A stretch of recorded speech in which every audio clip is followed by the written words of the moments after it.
Let us discuss mole concept, some questions. Here this question will see in this what is given in the sense law of multiple proportions. Law of multiple proportions கொடுத்திருக்காங்க. சரி, இங்க law of constant proportions. Constant proportions என்ன and பார்த்தாக்கா இங்க water எடுத்துக்கிறோம். வாட்டர்ல வந்து hydrogen 2 times இருக்குது அப்படின்னா 2 கிராம்ஸ் எடுத்துக்கினீங்கன்னா ஆக்சிஜன் 1 டைம் இருக்குது அப்படின்னா 16 கிராம்ஸ் அப்படின்னா எவ்வளோன்னா 1:8. அப்படின்னா வாட்டர் எங்க ஃபார்ம் ஆனாலும் சரி இந்த ரேஷியோ பை வெயிட்ல தான் ஃபார்ம் ஆகும்.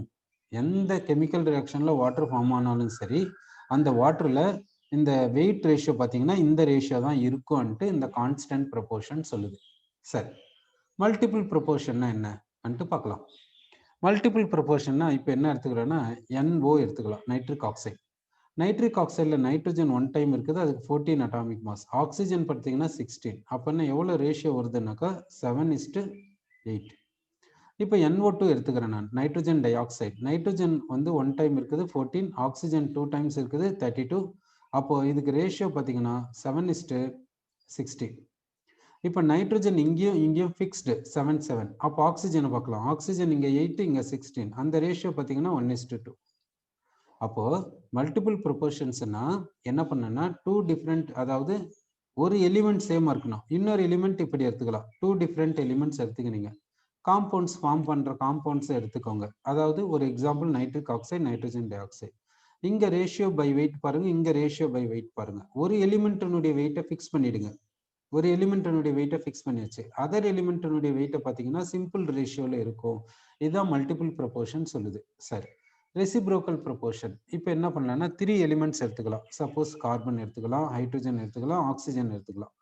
கார்பன் ஹைட்ரஜன் கம்பைன் ஆச்சுன்னா என்ன வரும்னா மீத்தேன் வரும். ஹைட்ரஜன் ஆக்சிஜன் கம்பைன் ஆகி வாட்டர் வர மாதிரி எடுத்துக்கலாம். கார்பன் ஆக்சிஜன் கம்பைன் ஆகி கார்பன் டை ஆக்சைடு பார்த்துக்கலாம். இங்க ரேஷியோ பார்த்துக்கலாம். ஹைட்ரஜன் வந்து 2 கிராம்ஸ், ஆக்சிஜன் வந்து 16 கிராம்ஸ், தேர்ஃபோர் 1:8. சரி, இங்க மீத்தேன்ல பாத்தீங்கன்னா கார்பன் வந்து 12, ஹைட்ரஜன் வந்து 4. அப்போ ரேஷியோ பாத்தீங்கன்னா 3:1. கார்பன் டை ஆக்சைடுல பாத்தீங்கன்னா கார்பன் வந்து 12, ஆக்சிஜன் வந்து 32. அப்போ வந்து ரேஷியோ பாத்தீங்கன்னா இங்க ரேஷியோ எவ்வளவு வரும்னாக்கா இங்க 3, இங்க வந்து பாத்தீங்கன்னாக்கா இங்க வந்து 4 டிவைட் பண்ணீங்கன்னா இப்படி வருது. இந்த மாதிரி ரேஷியோ இருக்குது. இப்போ என்ன பண்ணலன்னா இப்போ இந்த இடத்துல என்ன செய்யலாம்னாக்கா இங்க இதுக்கு என்ன காமனா இருக்குதுன்னா இங்க ஆக்சிஜன், இங்கே ஆக்சிஜன் காமனா இருக்குது. சரி, இப்படி இருக்குது. சரி, ஓகே. இப்போ இதையும் பார்க்கலாம். மீத்தேனையும் கார்பன் டை ஆக்சைடும் பார்க்கலாம். மீத்தேன் எடுத்துக்கிறோம், கார்பன் டை ஆக்சைடு எடுத்துக்கிறோம். இதுல பாத்தீங்கன்னா மீத்தேனுக்கு எவ்வளவு பாத்தீங்கன்னா 3:1. கார்பன் டை ஆக்சைடுக்கு பாத்தீங்கன்னா 3:8. கார்பனை ஃபிக்ஸ் பண்ணியாச்சு. அப்போ ஹைட்ரஜன் ஆக்சிஜன் பாத்தீங்கன்னா ஹைட்ரஜன் ஆக்சிஜன் எந்த ரேஷியோல இருக்குதுன்னா 1:8ல இருக்குது. ஹைட்ரஜன் ஆக்சிஜன் 1:8ல இருக்குது. இங்க பாருங்க, ஹைட்ரஜன் ஆக்சிஜன் 1:8ல இருக்குதா? இதுதான் ரெசிப்ரோக்கல் ப்ரொபோர்ஷன். சரி, கன்சர்வேஷன் ஆஃப் மாஸ்ன்னு என்ன அர்த்தம்? எவ்வளவு மாஸ் எடுத்துக்கணுமோ அதே மாஸ் தான் இருக்கும். இப்போ ஒரு கெமிக்கல் ரியாக்ஷன் நடக்கும்போது ரியாக்டன்ஸ் எவ்வளவு மாஸ் எடுத்துக்கணுமோ ப்ராடக்ட்ஸினுடைய மாஸும் அதே தான் இருக்கும். அதுதான் கன்சர்வேஷன் ஆஃப் மாஸ். ஓகே, இப்போ இங்க chemical equation is balanced. Chemical ஈக்குவேஷனை பேலன்ஸ் பண்றோம். எதனால பேலன்ஸ் பண்றோம்? கெமிக்கல் ஈக்குவேஷனை பேலன்ஸ் பண்றோம். ஏன்? ரியாக்டன்ஸினுடைய மாஸும் ப்ராடக்ட்ஸினுடைய மாஸும் சேமா இருக்கிறதுக்காக தான் பேலன்ஸ் பண்றோம். அப்போ வந்து இங்க என்ன சொல்லணும்னா கன்சர்வேஷன் ஆஃப் மாஸ் அப்படி சொல்லலாம். ஓகே, நெக்ஸ்ட் क्वेश्चन எடுத்துக்கலாம். இங்க மல்டிபிள் ப்ரொபோர்ஷன்ஸ். மல்டிபிள் ப்ரொபோர்ஷன்ஸ்னா எப்படி எடுத்துக்கணும்? 2 டிஃபரெண்ட் எலிமெண்ட்ஸ் எடுத்துக்கணும். கரெக்டா? சரி, அப்படின்னா இங்க சோடியம் குளோரைட், சோடியம் புரோமைட். அப்படின்னா இங்க இருக்கக்கூடிய எலிமெண்ட்ஸ் இங்க இருக்கக்கூடிய எலிமெண்ட்ஸ் டிஃபரெண்டா இருக்கனால மல்டிபிள் ப்ரொபோர்ஷன் வராது. Water, heavy water. வாட்டர்ல ஹைட்ரஜன் இருக்குது, ஹெவி வாட்டர்ல டியூட்டீரியம் இருக்குது. ஆனா ஆக்சிஜன். ஆனா எப்படி இருக்கணும்? இங்க இருக்கிற எலிமெண்ட்ஸும் சேமா இருந்தா தான் மல்டிபிள் ப்ரொபோர்ஷன்ஸ்க்கு போக முடியும். இங்க பாருங்க, இந்த क्वेश्चनல பாருங்க, இங்க மல்டிபிள் ப்ரொபோர்ஷன்ஸ்ல எப்படி அர்த்தம்? இந்த காம்பவுண்ட்ஸ்ல இருக்கக்கூடிய எலிமெண்ட்ஸும் இந்த காம்பவுண்ட்ஸ்ல இருக்கக்கூடிய எலிமெண்ட்ஸும் சேமா இருக்குது. அப்படி இருந்தா தான் மல்டிபிள் ப்ரொபோர்ஷன்ஸ்க்கு போக முடியும். ஓகே, சரி. இப்போ மெக்னீசியம் ஹைட்ராக்சைடு, மெக்னீசியம் ஆக்சைடு. இங்க பாத்தீங்கன்னா ஹைட்ரஜன் இருக்குது, இங்க ஹைட்ரஜன் இல்ல. அப்போ மல்டிபிள் ப்ரொபோர்ஷன் இங்க வராது. இப்போ தேர்ட் ஆப்ஷன் பார்க்கலாம். Sulphur di oxide, sulphur try oxide. பாருங்க, இங்க இருக்கக்கூடிய எலிமெண்ட்ஸ் எப்படி இருக்குது? சேமா இருக்குது. அதனால இங்க multiple proportions possible. Okay, next question பார்க்கலாம். இந்த இடத்துல இங்க வந்து A element 1 part, B elements 2 part. Okay, இப்போ ஏவும் பியும் கம்பைன் ஆகுது. எப்படி கம்பைன் ஆச்சுன்னா 1 part of A 2 parts of B. Okay, 1:2ல கம்பைன் ஆயிருக்கு. 6 parts of element C combine with 4 parts of element B. Okay, இப்போ பியும் சியும் கம்பைன் ஆகுது. பியும் சி எப்படி கம்பைன் ஆகுதுன்னா சி வந்து 6 பார்ட்ஸ், பி வந்து எவ்வளோன்னா 4 பார்ட்ஸ். ஓகே, அப்போ என்ன ரேஷியோ வருதுன்னா 2:3 வருது. பியும் சியும் 2:3 வருது.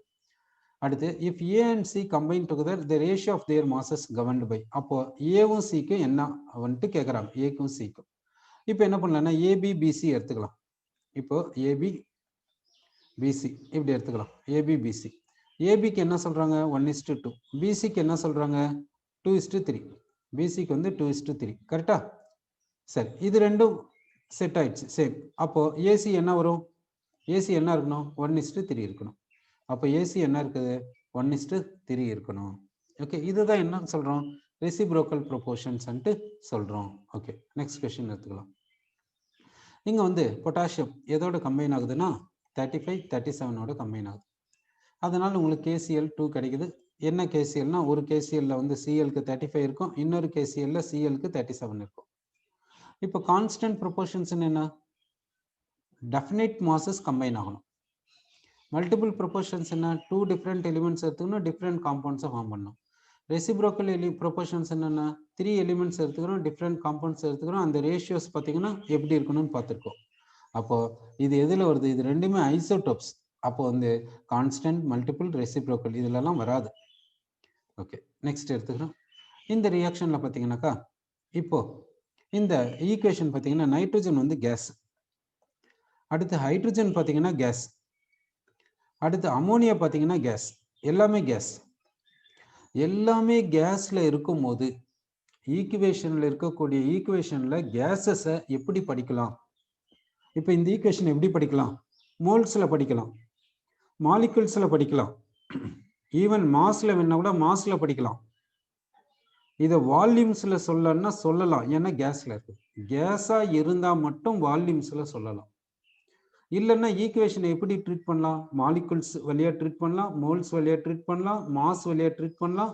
வால்யூம்ஸ் வழியா எப்போ ட்ரீட் பண்ணணும், வால்யூம்ஸ் பிரகாரம் எப்போ சொல்லணும்னா கேஸா இருந்தா மட்டும்தான் வால்யூம்ஸ்ல சொல்லணும்.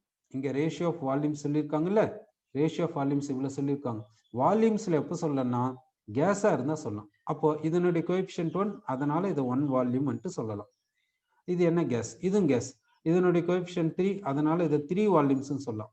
இதனுடைய கோஎஃபிஷியன்ட் 2, அதனால இதை 2 வால்யூம்ஸ் சொல்லலாம். அப்போ ரேஷியோ என்னன்னா 1:3:2. இது சொன்னது என்னன்னா கே-லூசாக்.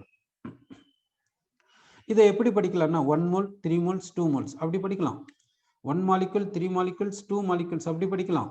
இல்லைன்னா வெயிட்ல சொல்லணும்னா இது 14 கிராம், இது 6 கிராம்ஸ், இது வந்து 34 கிராம்ஸ் அப்படி சொல்லலாம்.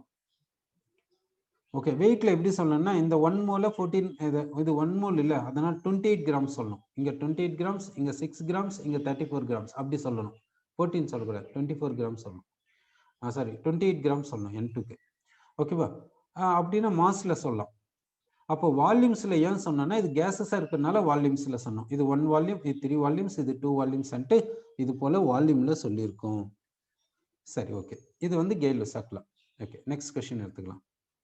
இந்த இடத்துல பாத்தீங்கன்னாக்கா ஈக்குவலண்ட் லா ஆஃப் ஈக்குவலண்ட் என்ன சொல்லுதுன்னா நம்பர் ஆஃப் கிராம் ஈக்குவலன்ட்ஸ்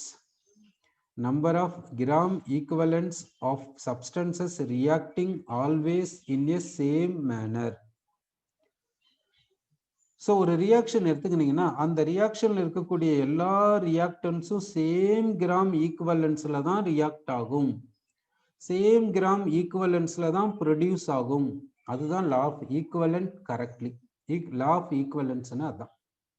அப்போ இப்போ வந்து நான் என்ன எடுத்துக்கிறேன்னா number of gram equivalents of first substance and number of gram equivalents of second substance அப்படி எடுத்துக்கிறேன். இது வந்து என்னன்னா number of gram equivalence of first substance, இது என்னன்னா number of gram equivalence of second substance, இப்படி எடுத்துக்கிறோம். இது ரெண்டுமே எப்படி இருக்கும்னா ஈக்குவலா இருக்கும். எப்படி சொல்லலாம் ஈக்குவலன்ட்? அதுக்கு என்ன பண்ணலாம்னா இந்த ஒரு ஈக்குவேஷன் எடுத்துக்கலாம். இந்த ஈக்குவேஷன் எப்படி படிக்கலாம்? 1 mole of N2 3 moles of H2 ஓட ரியாக்ட் ஆயிட்டு 2 moles of NH3 கொடுக்குது. ஆனா லா ஆஃப் ஈக்குவலன்ஸ் பிரகாரம் எப்படி படிக்கணும்னா 1 gram equivalent of N2 react with 1 gram equivalent of H2 to give 1 gram equivalent of ammonia படிக்கணும். ஸ்டாய்கியோமெட்ரிக் கோஎஃபிஷியன்ட்ஸை கன்சிடர் பண்ணக்கூடாது gram ஈக்குவலன்ஸ்ல பண்ணும்போது. ஓகேவா? சரி, அதன் பிரகாரம் இப்போ பார்க்குறோம். இப்போ என்ன பண்றேன்னா இதுல number of gram equivalents of one substance is equal to number of gram equivalents of another substance. Okay, number of gram equivalents என்னன்னு சொல்லனா mass by gram equivalent mass அப்படி சொல்லலாம். number of gram equivalents எப்படி சொல்லலாம்னா mass by gram equivalent mass ன்னு சொல்லலாம். இந்த number of gram equivalents எப்படி சொல்லலாம்னா mass by gram equivalent mass ன்னு சொல்லலாம். ஓகேவா? சோ இதுதான் எப்படி சொல்றேன்னா இதை ரீரைட் பண்ண என்ன வரும்? m1e2 is equal to m2e1 இது போல வருது. ஓகேவா? சோ இந்த ஆப்ஷனை சொல்லணும். ஓகே, நெக்ஸ்ட் क्वेश्चन எடுத்துக்கலாம். இங்க வந்து என்ன பண்றாங்கன்னா 20% oxygen by weight metal oxide. Metal ஆக்சைடுனா என்ன இருக்கும்? ஆக்சிஜன் இருக்கும், மெட்டல் இருக்கும். ஆக்சிஜன் 20% அப்படின்னா 20 gram of oxygen 20 gram of oxygen combines with 80 gram of metal to give 100 gram of metal oxide. சரி, இப்போ equivalent weight of metal கேக்குறாங்க. ஓகேவா? இப்போ 20 gram of oxygen 80 grams of metal ஓட combine ஆயிட்டு 100 gram of metal oxide கொடுக்குது. 100 gram of metal oxide கொடுத்திருக்குது. அப்படின்னா ஆக்சிஜனுக்கு equivalent weight எவ்வளவுனா 8 gram of oxygen எவ்வளவு கிராம் ஆஃப் மெட்டலோட கம்பைன் ஆகும்னா ஈக்குவலன்ட் வெயிட் ஆஃப் மெட்டலோட கம்பைன் ஆகும். ஏன் என்ன சொன்னோம்? 1 gram equivalent of oxygen will combine with 1 gram equivalent of metal to give 1 gram equivalent of metal oxide. அப்போ 1 gram equivalent of oxygen எவ்வளவு? 18. எப்படி? ஆக்சிஜனுக்கு அட்டாமிக் மாஸ் 16, n ஃபேக்டர் எவ்வளவுன்னா 2. ஏன்னாக்கா ஆக்சைடுக்கு ஃபார்முலா O2-. n ஃபேக்டர் இந்த சார்ஜ் தான் n factor. அதனால ஈக்குவலன்ட் வெயிட் ஆஃப் ஆக்சிஜன் எவ்வளவுனா 8. ஈக்குவலன்ட் வெயிட் ஆஃப் ஆக்சிஜன் எப்பவுமே ஈக்குவலன்ட் வெயிட் ஆஃப் மெட்டலோட தான் கம்பைன் ஆகும். அப்போ gram equivalent weight of metal is equal to 80 into 8/20 இது போல சொல்லலாம். So equivalent weight of metal வந்து இவ்வளவு வருது. ஓகே, நெக்ஸ்ட் கொஸ்டின் எடுத்துக்கலாம். இங்க என்ன சொல்லியிருக்காங்கன்னா சோடியம் தயோசல்பேட், பொட்டாசியம் டைக்ரோமேட், அயோடோமெட்ரின்னு சொல்லியிருக்காங்க. அயோடோமெட்ரின்னா என்ன அர்த்தம்னா இந்த ஐப்போ சொல்யூஷன் யாரோட ரியாக்ட் ஆகும்னாக்கா அயோடினோட ரியாக்ட் ஆகும். அயோடினோட ரியாக்ட் ஆயிட்டு என்ன மாறும்னா ஐப்போ வந்து Na2S4O6 மாறிடும், அயோடின் வந்து சோடியம் அயோடைடா மாறிடும். ஓகேவா? இதுதான் அயோடோமெட்ரி. இந்த அயோடின் எப்படி ப்ரொடியூஸ் பண்றோம்னா பொட்டாசியம் டைக்ரோமேட்ல இருந்து ப்ரொடியூஸ் பண்றோம். பொட்டாசியம் டைக்ரோமேட்டை டைக்ரோமேட் ஆனியான் எழுதிக்கலாம், I- எழுதிக்கிறோம். இந்த டைக்ரோமேட் அயனியான் என்ன பண்ணுதுன்னா Cr3+ மாறிக்குது, I-I2 மாறிக்குது. I- என்னாச்சுன்னா I2 மாறிக்குது. இங்க குரோமியத்துக்கு ஆக்சிடேஷன் நம்பர் +6, இது என்னவா மாறி இருக்குதுன்னா +3 மாறி இருக்குது. சேஞ்ச் வந்து 3, 2 times 6, அதனால இங்க 6 மாத்திக்கோங்க. ஓகேவா? அப்போ இங்க வந்து டைக்ரோமேட்டுக்கு n ஃபேக்டர் என்னன்னா 6. டைக்ரோமேட்டுக்கு n ஃபேக்டர் எவ்வளவுன்னா 6. அதனால ஈக்குவலன்ட் வெயிட் ஆஃப் டைக்ரோமேட் என்னன்னு சொல்லலாம்? மாலிகுலர் வெயிட் பை 6ன்னு சொல்லலாம். Molecular weight by n factor தான் ஈக்குவலன்ட் வெயிட் ஆஃப் பொட்டாசியம் டைக்ரோமேட்னு சொல்லுவோம். ரிமைனிங் திங்ஸை ஆஸ் யூஷுவலா பேலன்ஸ் பண்ணுங்க. ஓகே, சரி, நெக்ஸ்ட் கொஸ்டின் போலாம். இங்க வந்து மெட்டல் குளோரைடுனுடைய மாசை கொடுத்திருக்காங்க. இதுல இவ்வளவு குளோரின் இருக்குது. இப்ப நல்லா பார்த்துக்கோங்க.